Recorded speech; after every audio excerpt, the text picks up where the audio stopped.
As a seller, are you curious about how to handle contingency offers? I'm Robert with Team Yazbek at Coldwell Banker, and contingency offers are an interesting thing. I think they are misunderstood in a lot of cases. And when I say contingency offers for purposes of this content, I'm talking about when a buyer writes an offer on a house contingent on another property selling.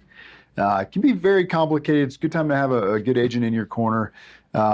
A lot of people want to just write off contingency offers altogether, and I really don't recommend that. I think it's one of those things that you've got to look into and drill down and really understand to be able to say yes or no. I'm representing a seller. I always encourage contingency offers because I want to see any offer anyone wants to make on, a client of mine's property, right? It helps us understand where the value is and what people think the value is, and gives us a good negotiating tool down the road too, even if we don't go under contract with that person. So the things you want to look at with contingency offers are, is the property the buyer needs to sell on the market? Is it under contract? If it's under contract, what are the dates and deadlines and how quick is it going to sell and that kind of thing.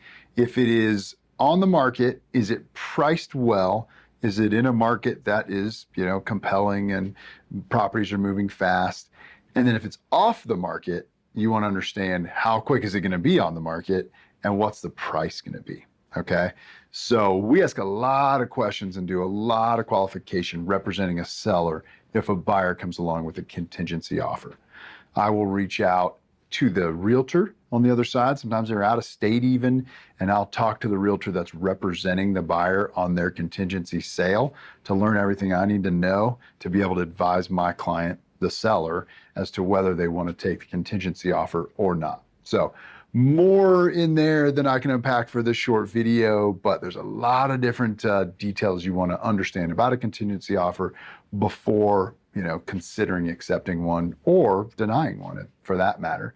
Depends on the market. Our market's slowed down a little bit. Prices are still going up, but we're not seeing 6 and 8 offers on properties anymore. If something's priced really well, right out of the gate, maybe we see 2 or 3 offers.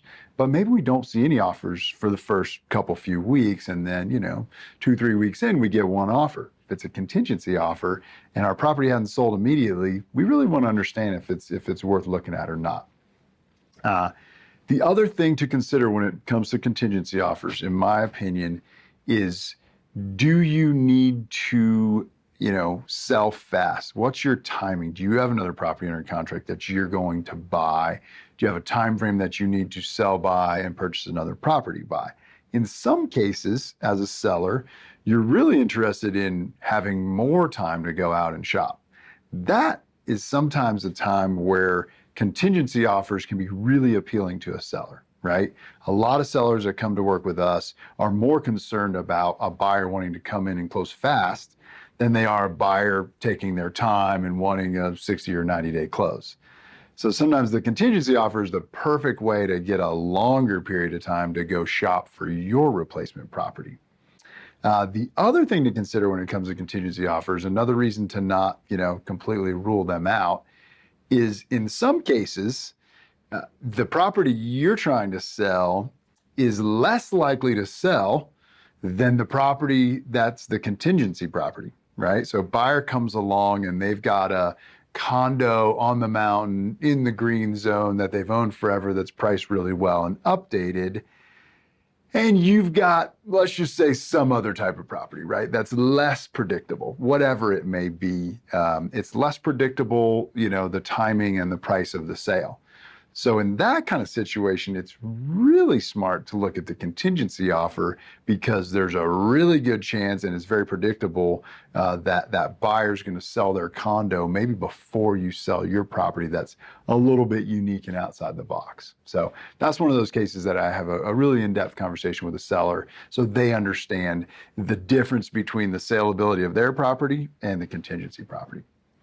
That's just a little bit on contingency sales and contingency offers. It's a big topic that we can talk a lot more about. If you have any questions, please give us a call. And until next time, good luck with your sale.